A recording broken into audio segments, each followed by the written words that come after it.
বর্তমান রাষ্ট্রপতি জনাব শাহাবুদ্দিন চুপ্পু আমার দৃষ্টিতে আমার দেখা সবচেয়ে মানে সৌভাগ্যের বরপুত্র যাকে বলা হয়, ঠিক ওইরকম সৌভাগ্যের বরপুত্র বাংলাদেশে এ যাবৎকালে যত লোক সৌভাগ্যবান হয়েছে ওনার মতো আমি আর কাউকে দেখিনি। তাকে নিয়ে আমি কোনো সমালোচনা করব না, তার কোনো প্রশংসাও দরকার নেই। আমি শুধুমাত্র নিয়তির যে ঘটনাগুলো আপনাকে বলি।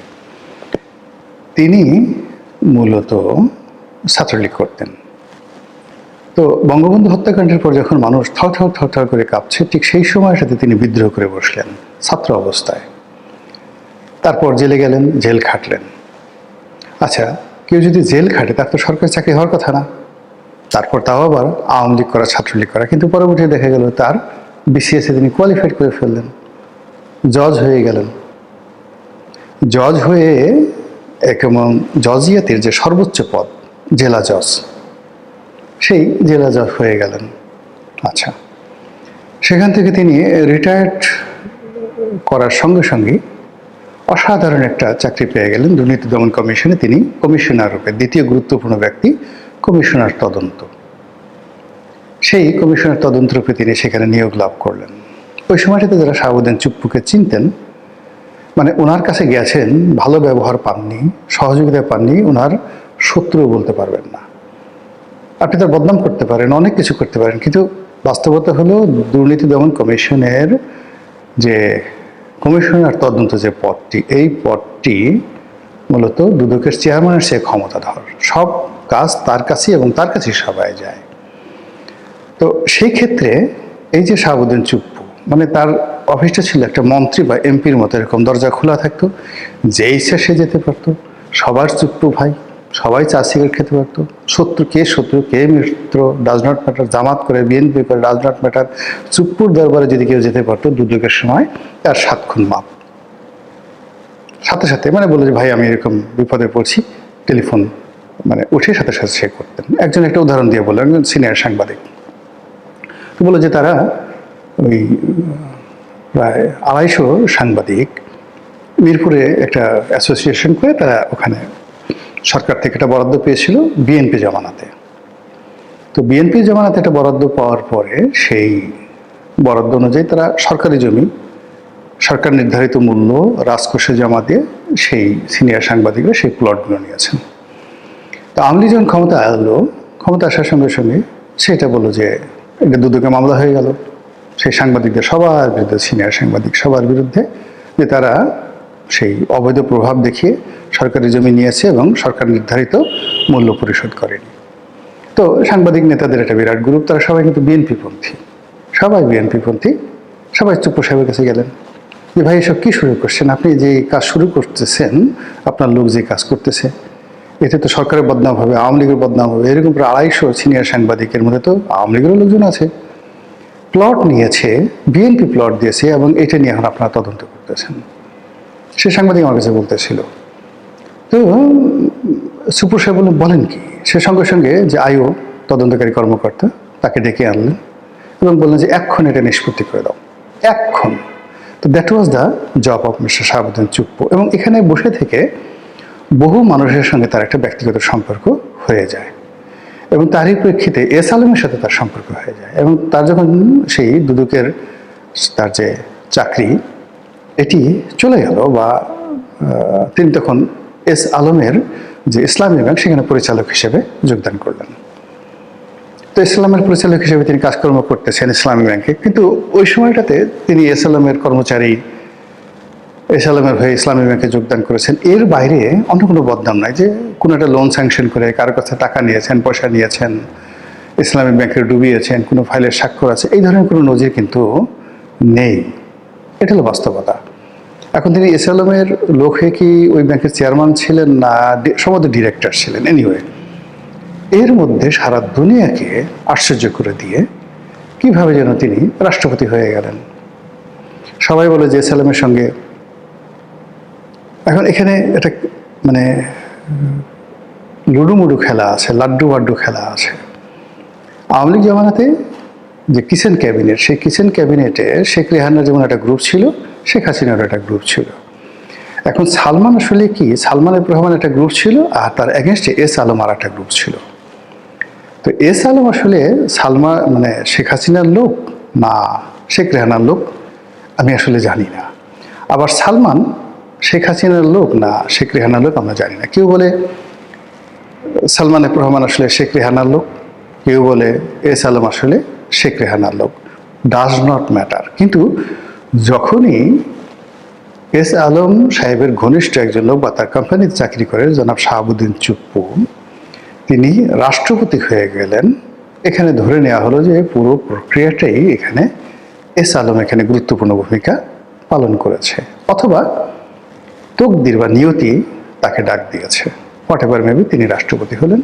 হওয়ার পরে প্রথম 3-4 মাস বেশ সরকারের সঙ্গে তার ভালো সম্পর্ক ছিল, কিন্তু পরবর্তীতে তিনি নেগলেক্টেড হতে থাকলেন।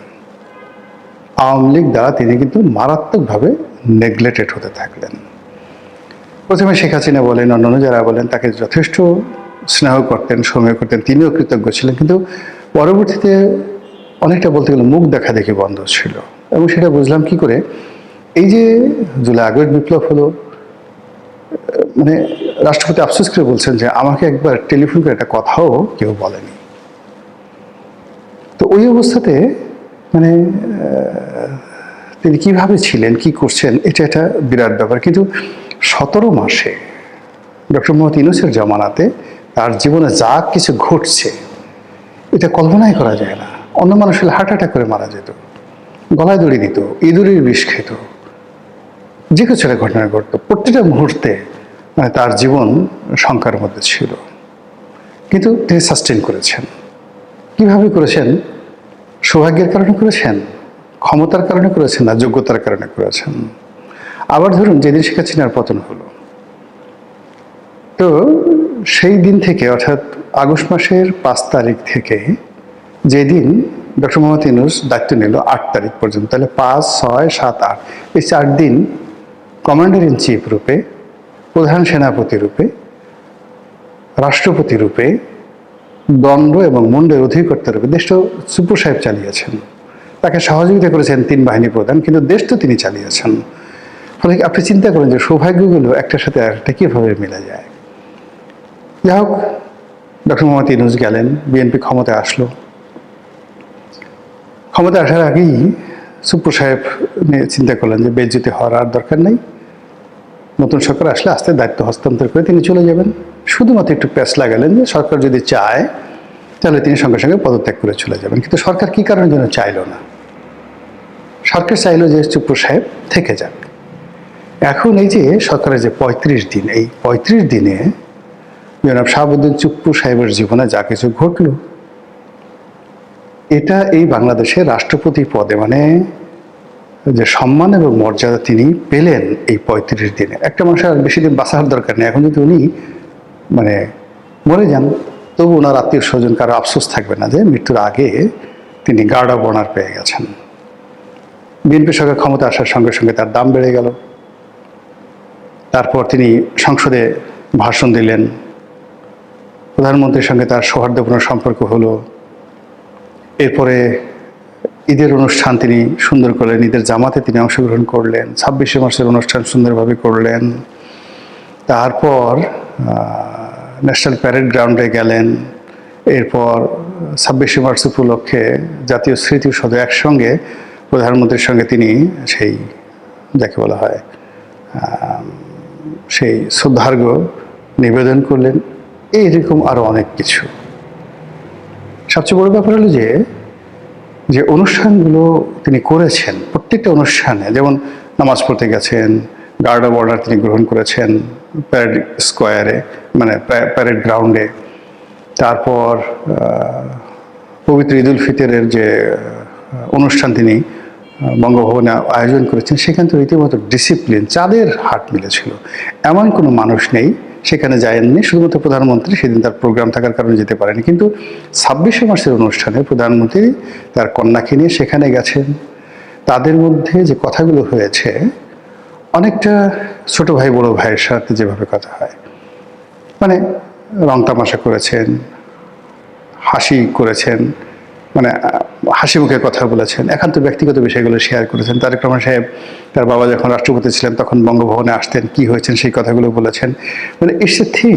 তারপরে 26শে মার্চের অনুষ্ঠানে বিভিন্ন শ্রেণী পেশা, মন্ত্রী, এমপি, প্রধানমন্ত্রী, রাজনৈতিক নেতৃবৃন্দ, সাংবাদিক, ভিন্ন মতের মানুষ থেকে শুরু করে মুক্তিযোদ্ধার সন্তান সন্ততি, এমনকি একেবারে ছোট ছোট রাজনৈতিক দলের নেতারা, ছাত্র মানে সংগঠনের যারা নেতৃবৃন্দ রয়েছেন, দল বেঁধে পাইকারি হারে মানে বঙ্গভবনে গিয়েছেন। অবস্থা দৃষ্টি মনে হয়েছে যে বঙ্গভবন এই প্রথম, মানে আমার কাছে মনে হয় যে বঙ্গভবনের এই যে চুপ্পু সাহেবের 26শে মার্চ তারিখে বঙ্গভবন যেভাবে সেজেছিল, বঙ্গভবনে যেভাবে গান বেজেছিল, 26শে মার্চে যেভাবে মানুষ মানে হুমড়ি খেয়ে পড়েছিল বঙ্গভবনের মধ্যে আশেপাশে, এটা আমি আমার জন্মের পরে দেখিনি। এখন এটাকে কি বলবেন? এটা কি ওনার যোগ্যতায় হয়েছে নাকি সৌভাগ্য? পরম করুণাময় আল্লাহ রাব্বুল আলামিন তার যে নিয়ামত এবং বরকত এই লোকের একেবারে কপালের উপর সিল মেরে দিয়েছে। আদারওয়াইজ এটা হওয়ার কথা নয়। দ্বিতীয়ত যে প্রশ্ন, যে এই সৌভাগ্য কতদিন থাকবে? এই সৌভাগ্য মানে যাকে বলা তিনি ভোগ করতে পারবেন কিনা? এগুলো দুর্ভাগ্যে পরিণত হবে নাকি এগুলো বাড়তে থাকবে? এখানে আমার কাছে ব্যক্তিগতভাবে মনে হয় যে আল্লাহ রাব্বুল আলামিন যখন কাউকে সম্মানিত করেন, সাধারণত কবিরা কোনো গুনাহ না করলে আল্লাহ কখনো কাউকে বেজ্জতি করেন না। যে কারণে তিনি সম্মানিত হয়েছেন, একই কারণে তার সম্মান অক্ষুণ্ণ থাকবে। আর এই সময়টাতে যদি তিনি অহংকারী হয়ে পড়েন, তার বিপদের দিনের কথাগুলো তিনি স্মরণ না করেন, তার বিপদের দিনে তাকে যে সমস্ত লোকজন সাহায্য করেছে, সহযোগিতা করেছে, তিনি এখন যেভাবে তাদের সবাইকে স্মরণ করছেন, এভাবে তিনি যদি তার সুসময় সবাইকে স্মরণ করেন, আশা করা যায় তার বাকি দিনগুলো ভালো থাকবে। আমাদের দেশের এখন যে গণমাধ্যম, সেটা প্রিন্ট মিডিয়া হোক কিংবা ইলেকট্রনিক মিডিয়া হোক, এই গণমাধ্যমের উপর মানুষের যে বিশ্বাস এবং আস্থা, এটি একেবারে তলানিতে। এখানে সত্য ছাপা হোক, মিথ্যা ছাপা হোক, এটা আসলে কোনো মিন করে না। ফেসবুকে কি বলা হলো, ইউটিউবে কে কি কন্টেন্ট তৈরি করলো, লিঙ্কডইনে কে কি ধরনের কথাবার্তা বললেন, কিংবা এক্স হ্যান্ডেলে কোন তথ্য আসলো, মানুষ উন্মুখ হয়ে থাকে এ সকল কথাবার্তা শোনার জন্য। দ্বিতীয় যে বিষয়টি, সেটি হলো যে আমাদের এই সময়টিতে বেশিরভাগ মানুষ সত্য শোনার চাইতে তারা গুজব শুনতে পছন্দ করে। আপনি খুব সত্য কথা বললেন, কোরআন হাদিসের কথা বললেন, কিংবা খুব শান্তি, ওম শান্তি ওম শান্তি ধরনের কথাবার্তা বললেন, এগুলো মানুষ শুনবে না। আপনি কারোর সঙ্গে কারো দ্বন্দ্ব, সংঘাত, বিবাদ, মারামারি, খুনোখুনি, কাটাকাটি, এই সর্বনাশ হয়ে গেল, আজ এটা খারাপ, ওটা খারাপ ইত্যাদি যে সকল নেতিবাচক খবর রয়েছে, এগুলোর প্রতি বেশিরভাগ মানুষের এখন প্রবল আগ্রহ। আর দুরন্ত বেগে মানুষ মিথ্যার পেছনে ছুটে। এই যে একটা অচল অবস্থা মানুষের মন এবং মননে, এরকম একটা পরিবেশ এবং পরিস্থিতি যখন তৈরি হয়, তখন একটি দেশ জাতি তার যে নির্ধারিত গন্তব্য, সেটা কতটা ধ্বংসাত্মক হয় এটি ভিন্ন প্রসঙ্গ। আজকের যে শিরোনাম, সেই শিরোনাম নিয়ে আলোচনা করব এই কারণে যে বাংলাদেশে আওয়ামী লীগ 35% লোক আওয়ামী লীগ করতো যখন তারা ক্ষমতায় ছিল। এই গত 17-18 মাসে অনেকে হয়তো ভয়ে চুপ হয়ে গেছেন, অনেকে মনের মধ্যে শরিয়াতে আওয়ামী লীগ, নতে নৌকা, তালিব্যসতে শেখ হাসিনা, বতে বঙ্গবন্ধু, এই জিনিসগুলো পোলাপানের মতো সারাক্ষণ জিকির আজকার করে। আর আওয়ামী লীগ জামানাতে যারা সুবিধাভোগী ছিল, তাদের একটা বিরাট অংশ সুর পাল্টে ফেলেছেন, ভোল পাল্টে ফেলেছেন। অনেকে ডক্টর মোহাম্মদ ইউনূসের যারা তাবেদার ছিলেন, তাদের সঙ্গে মিলেমিশে গিয়েছিলেন। অনেকে আবার এখন যে তারেক রহমান সাহেব বা বিএনপি ক্ষমতায় আসছে, তাদের সঙ্গে আসলে ভুল পাল্টে একত্র হয়ে গেছেন। কিন্তু সেই লোকের সংখ্যা কত? 5 ভাগ, নট মোর দ্যান দ্যাট। তাহলে 35 ভাগ থেকে যদি আপনি 5 ভাগ বাদ দেন, তাহলে থাকে 30 ভাগ।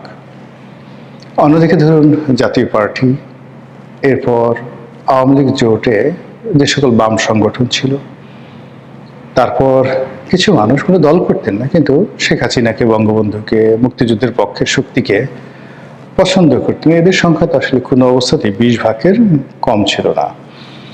আর এই লোকগুলোর একটি অংশ কিন্তু কমেনি, তারা রয়ে গেছেন। তাহলে কি হলো? এদিকে রইল 20 ভাগ আর এদিকে রইল 50 ভাগ।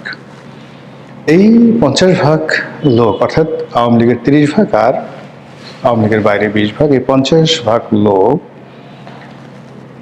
প্রতি মুহূর্তে জানতে চায় শেখ হাসিনা কবে আসবে। প্রতি মুহূর্তে তারা শুনতে চায় আওয়ামী লীগের আমলে কি কি ভালো কাজ হয়েছে, আর বিএনপি শত চেষ্টা করে সেই ভালো কাজগুলো কেন করতে পারবে না। এই কথাগুলো যদি আপনি বলেন, তারা রাত জেগে জেগে এই কথাগুলো শুনবে। এরকম একটা মানসিক অবস্থা তাদের তৈরি হয়ে গেছে। বাকি যে 50 ভাগ, এই 50 ভাগ এখন অর্ধেক অর্ধেক হয়ে গেছে। বিএনপির দিকে অর্ধেক 25 ভাগ, আর জামাত এবং তাদের যারা সহযোগী তাদের মধ্যে চলে গেছে 25 ভাগ। আবার বিএনপির পক্ষে যে 25 ভাগ আছে, এটাও যদি আপনি ভাগ করেন, তাহলে আপনি দেখতে পাবেন যে যারা ক্ষমতা পেলেন, সুযোগ সুবিধা পেলেন, পদ পদবি পেলেন, তাদের একটা অংশ, আর আরেকটি অংশ রয়েছে আফসোস লীগ, যারা পাননি।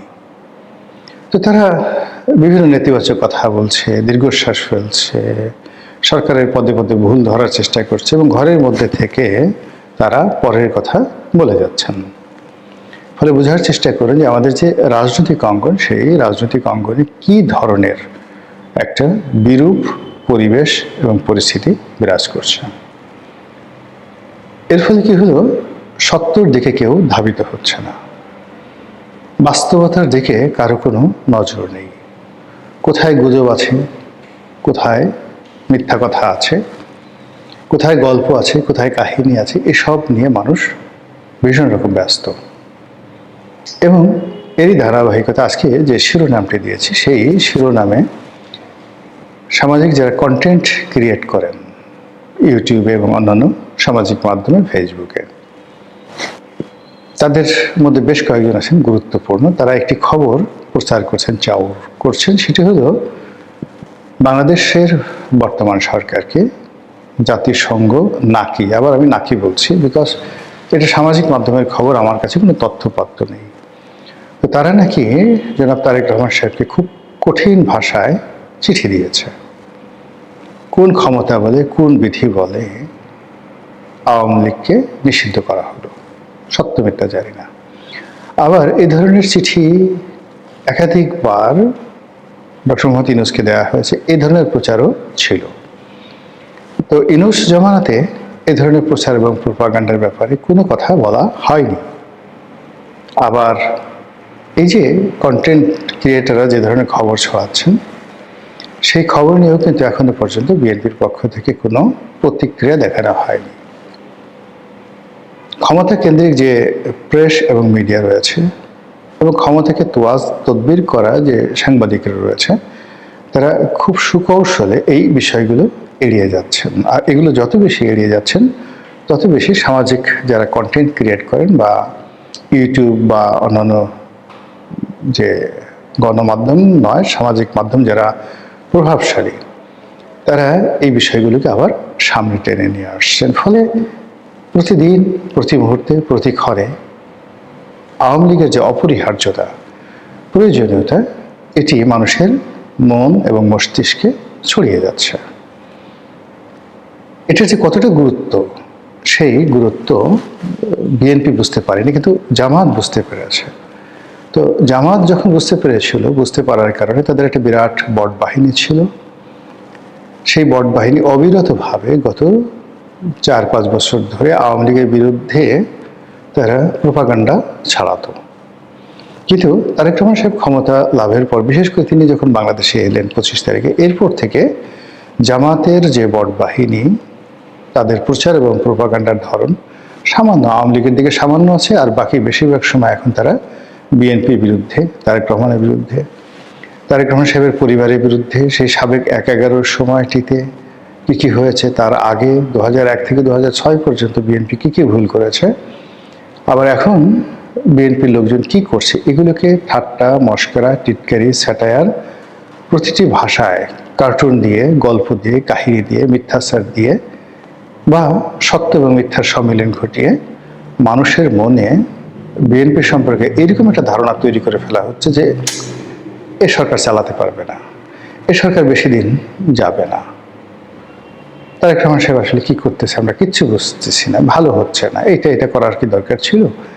মানে একটা রাষ্ট্র এবং একটা সরকারের যত গুরুত্বপূর্ণ কাজ রয়েছে, সব গুরুত্বপূর্ণ কাজকে জনগণের দৃষ্টিতে বিচার, বিশ্লেষণ এবং বিবেচনায় অপ্রয়োজনীয়, অপ্রান্তীয় বলে প্রচার করা হচ্ছে।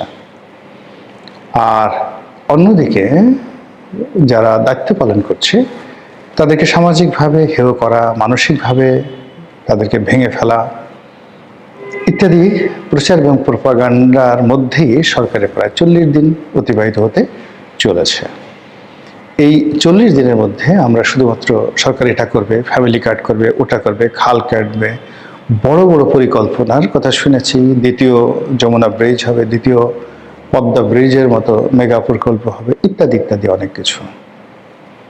আর যেটা হয়, রাজনৈতিক সরকার আসলে, বাংলাদেশের মতো রাষ্ট্রে ব্যাপক ফলক পরিবর্তন হয়। যে আন্তর্জাতিক বিমানবন্দর আবার আসবে, তারপর চন্দ্রিমা উদ্যান আবার জিয়া উদ্যান হয়ে যাবে, ইত্যাদি ইত্যাদি নানা রকম যে বিষয়গুলো, এগুলো পুরোদমে চলছে। আবার অন্যদিকে আওয়ামী লীগের যারা লোকজন আছে তারাও তো এই যে সরকারের দুর্বলতা, তারা তো বুঝে 17 বছর তারা কন্টিনিউয়াসলি সরকার চালিয়েছে। তো এই যে 16-17 বছর তাদের সরকার চালানোর অভিজ্ঞতা, সব মিলিয়ে সরকারের দুর্বলতা, এবং এখন তারা ক্ষমতাহীন, তারা বুঝে যে সরকারের কোন কোন জায়গাতে ব্যথা আছে, বেদনা আছে, তারা এই রাষ্ট্রটি রেখে গেছে, কোন কোন জায়গাতে কোন অবস্থায় রেখে গেছে, এটা তাদের মুখস্থ। এই জায়গাতে শক্তি আছে, এই জায়গাতে ঘা আছে, অভিঘাত আছে, এই বিষয়গুলো জেনে তারা তো নাকে তেল দিয়ে ঘুমাবে না। তারা এই জায়গাগুলোতে আঘাত হানবে, এমনভাবে আঘাত হানবে যেন সরকার পর্যদস্ত হয়, বিপর্যস্ত হয়, এবং সেই কাজটি হয়তো তারা শুরু করে দিয়েছে। এখন এগুলো সরকার কিভাবে মোকাবেলা করবে, এটা তাদের ব্যাপার। কিন্তু আমি যে শিরোনামটা এটা বলেছি যে জাতিসংঘ কিংবা ধরুন মার্কিন প্রশাসন কিংবা ইউরোপীয় ইউনিয়ন থেকে শুরু করে অন্য যে আন্তর্জাতিক সংস্থাগুলো রয়েছে, প্রায় সকল সংস্থার সাথে আওয়ামী লীগের এই গত 15 বছর 16 বছরে তাদের একটা নিদারুণ সম্পর্ক হয়েছিল। মার্কিন প্রশাসনকে কিভাবে নিজেদের পক্ষে ব্যবহার করতে হয়, জাতিসংঘকে কিভাবে দলের পক্ষে, রাষ্ট্রের পক্ষে, সরকারের পক্ষে ব্যবহার করতে হয়, এই পলিসি তাদের জানা আছে। এই কাজ করার জন্য যে টাকা দরকার সেটা তাদের আছে। এই কাজ করার জন্য দেশে ও দেশের বাইরে যে লোকবল দরকার সেটা আছে। কাজেই তারা এরকম কাজ করবে, এটাই স্বাভাবিক। এবং আপনারা ইতিপূর্বে জানেন যে যখন 2001 থেকে 2006 পর্যন্ত বিএনপি ক্ষমতায় ছিল, তখন তো জনাব সজীব ওয়াজেদ জয়, তিনি বয়সে অনেক নবীন ছিলেন, অভিজ্ঞতাও ছিল একেবারে কম। কিন্তু তারপরে ওই সময়টাতে মার্কিন লবিস্ট গ্রুপগুলোর সাথে এবং বিভিন্ন লবিস্ট ফার্মের সাথে সজীব ওয়াজেদ জয় যে গুরুত্বপূর্ণ সম্পর্ক গড়ে তুলেছিলেন, এবং সেই সম্পর্ককে কাজে লাগিয়ে মার্কিন ট্রেজারি ডিপার্টমেন্ট, মার্কিন যেটাকে বলা হয় হোমল্যান্ড সিকিউরিটি ডিপার্টমেন্ট, তারপর মার্কিন যে department of justice, Pentagon, white house, বিভিন্ন গভর্নর অফিস, বিভিন্ন কংগ্রেসম্যানের অফিস, এইগুলোতে সরকার বিরোধী অর্থাৎ তৎকালীন জামাত এবং জোট সরকার বিরোধী একটা, যাকে বলা হয় প্রোপাগান্ডা, তারা এস্টাবলিশ করতে পেরেছিল।